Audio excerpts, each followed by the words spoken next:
5 मई से केंद्र सरकार हिंदुस्तान और चाइना बॉर्डर के हालात को बोलने से कतरा रही है। एलएसी के हालात क्या हैं, देशवासियों को इस हकीकत को छुपाया जा रहा है।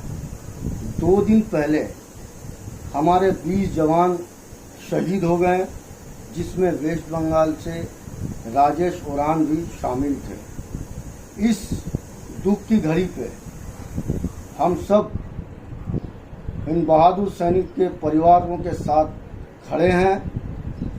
गलवान वैली में जो हमारे जवान शहीद हुए, उनको सलाम, सशक्त नमन।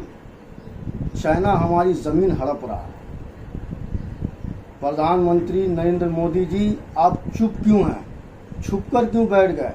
बाहर आए। आज सारा देश आपके साथ खड़ा है, सारा विपक्ष आपके साथ है। बाहर निकलिए, जवाब दीजिए। 43 दिन से खामोश बैठे हैं, जवाब दें। जय हिंद।